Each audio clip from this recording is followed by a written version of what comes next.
Faced with a clearly better option sitting right in front of them, teams still frequently choose to do nothing at all. This isn't laziness, and it isn't stupidity. It's a well-documented decision-making pattern called status quo bias, and it quietly shapes far more decisions inside an organization than most managers ever notice. Change carries a cost that is visible, immediate, and easy to picture in detail. Effort, risk, disruption, the awkward transition period where the new thing isn't working smoothly yet. Staying exactly the same feels like it carries no cost at all, even when the current path is quietly bleeding money, time, or morale every single day. It continues unchanged. That asymmetry is the entire trick behind the bias. The cost of switching gets weighed heavily because it's obvious, concrete, and happens all at once. The cost of not switching gets weighed lightly because it's diffuse, spread out invisibly across many ordinary days, and never announces itself the way a single decision to change does.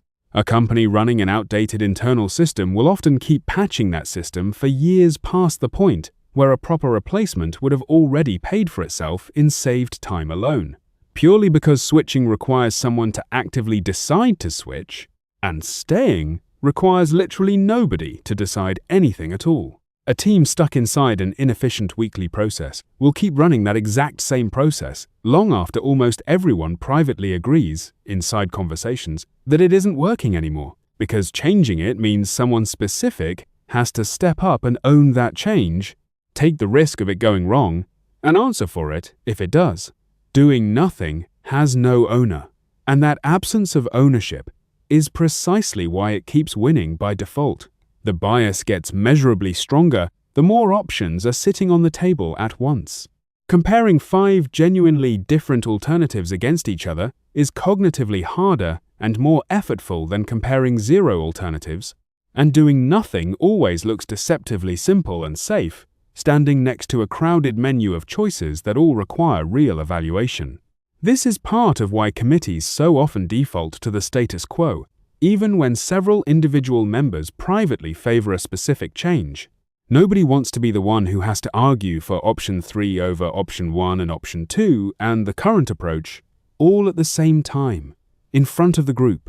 Researchers studying this pattern have found it holds up across an enormous range of decisions, from small personal choices like retirement plan selections, where people overwhelmingly stick with whatever default option they were originally enrolled in, even when better options exist right next to it, all the way up to large organizational decisions like vendor contracts, internal tooling, and even long-standing management structures that nobody actively chose so much as simply never got around to changing.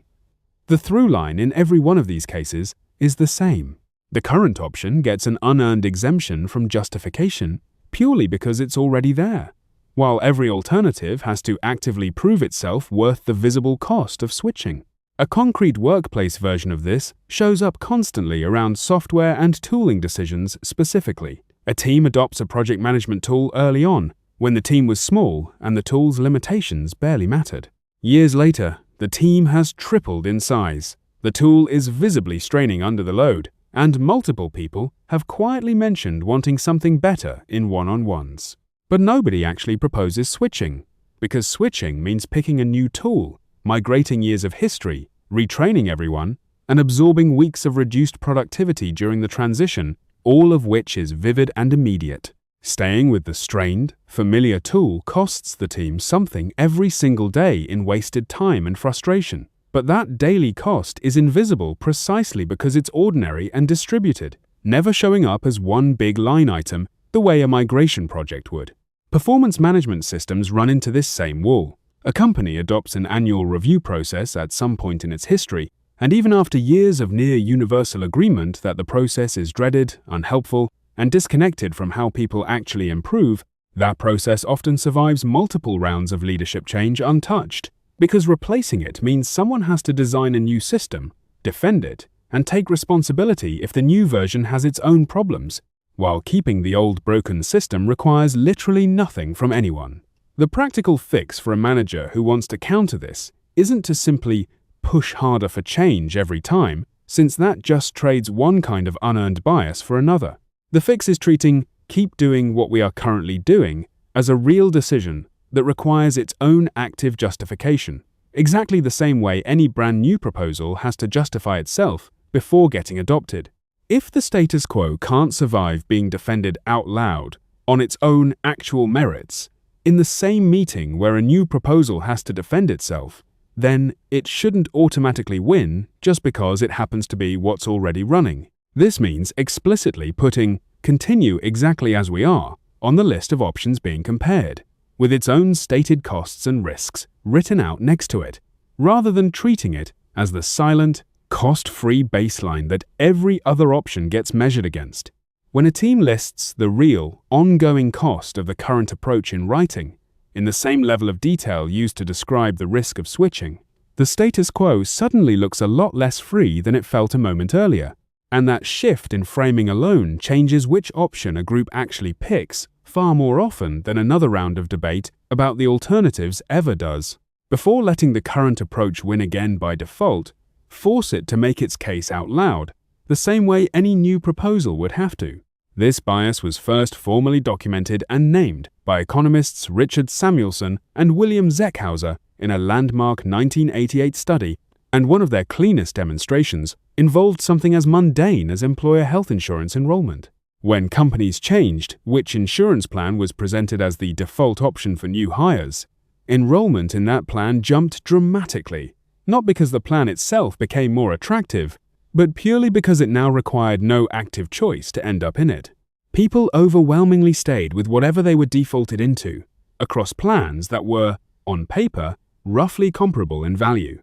That single finding kicked off decades of related research into how defaults quietly shape outcomes across retirement savings, organ donation, registration, and dozens of other domains where a decision the person never consciously made ends up sticking simply because switching away from it required effort. Retirement savings specifically produced one of the most famous applied examples of this exact bias, a program called Save More Tomorrow, designed by behavioral economists Richard Thaler and Shlomo Benartzi. Rather than asking employees to immediately commit to saving more of their current paycheck, a decision that triggers all of status quo bias's resistance to immediate, felt cost, the program asked employees to commit today to automatically increasing their savings rate at the time of their next future pay raise. Because the decision applied to money the person didn't have yet rather than money already sitting in their current paycheck, uptake was dramatically higher than for equivalent programs asking for an immediate change. And saving rates for participants climbed substantially over several years without anyone having to repeatedly redecide anything. The lesson generalizes directly to a manager rolling out organizational change. Asking a team to give up something they already have right now feels like an immediate, visible loss and triggers exactly the resistant status quo bias predicts. Framing the same change as something that takes effect at a natural future point, the start of next quarter, the next time a related process runs anyway, taps into a much weaker version of that same resistance because it isn't asking anyone to feel an immediate cost today. Vendor and tooling decisions inside companies show this same pattern constantly, and open enrollment periods are a particularly clean, recurring example that plays out every single year in most organizations.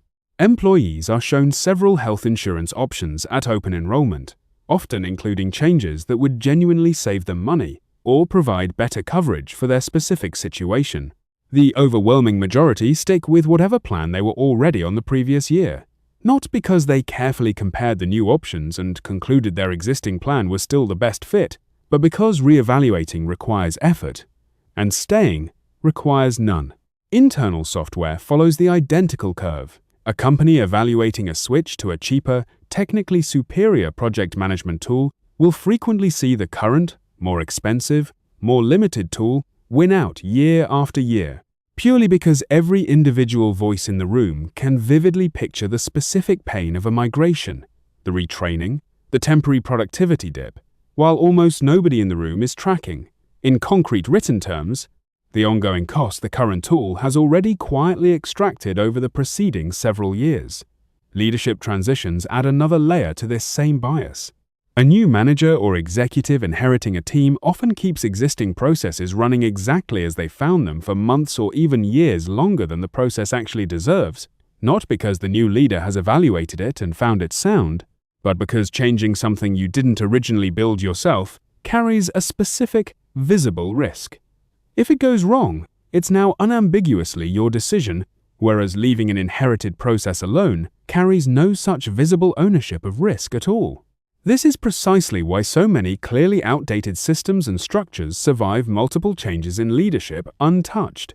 Each new leader independently runs into the same asymmetry, and each one independently lets the status quo win by default, rather than being the one who owns a risky change. There's a practical distinction worth drawing here between status quo bias and its close cousin, the sunk cost fallacy, because managers often conflate the two and end up applying the wrong fix. Sunk cost is about refusing to abandon something specifically because of resources already invested in it, time, money, effort already spent that can't be recovered either way. Status quo bias doesn't require any prior investment at all. It applies even to situations a person simply inherited or fell into passively, with no sunk cost of their own attached whatsoever. A manager who joined a team 6 months ago and simply kept using whatever process was already running when they arrived is exhibiting pure status quo bias, with no sunk cost involved on their part at all, since they invested nothing in building that process in the first place.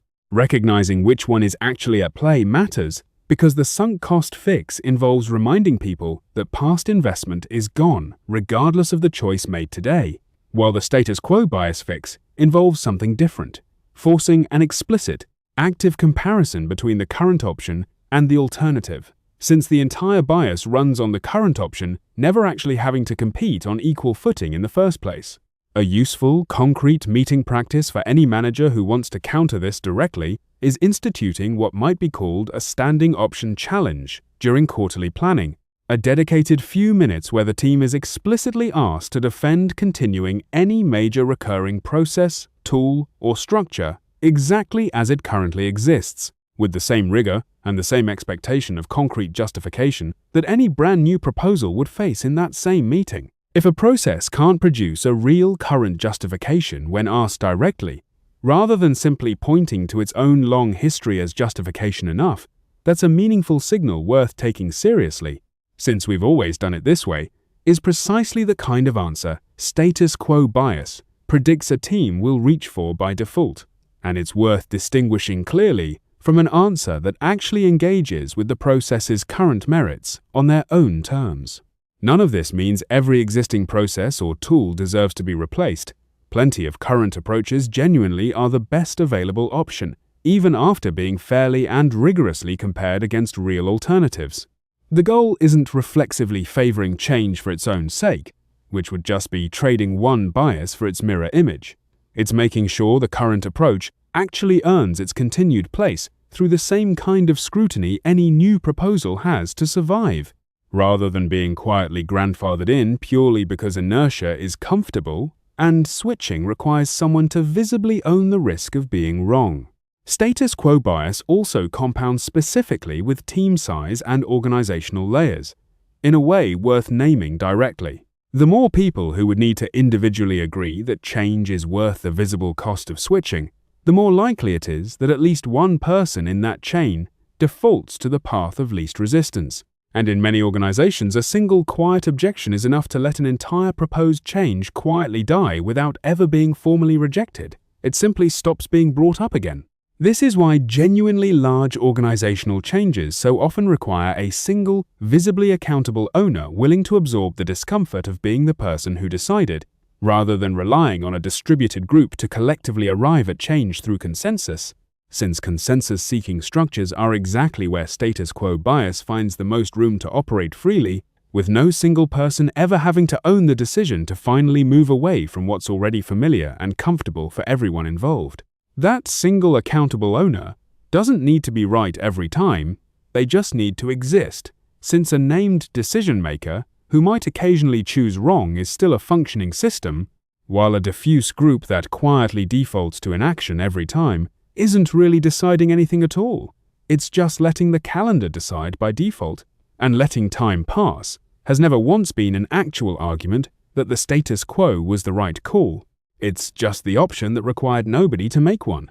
A manager who wants their team making genuinely deliberate choices rather than simply drifting along whatever path required the least friction today, has to build that single small habit of asking the current approach to defend itself out loud, on the record, in the same room where every other option already has to.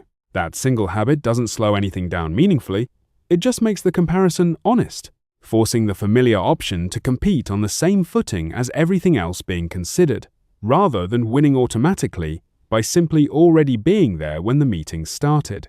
Teams that adopt this habit consistently report the same surprising side effect, that the current approach actually wins the argument fairly often once it's forced to compete honestly, which is itself a useful, confidence-building outcome rather than a wasted exercise, since a status quo that survives real scrutiny is a genuinely different, more trustworthy thing than one that simply never got asked to prove itself in the first place.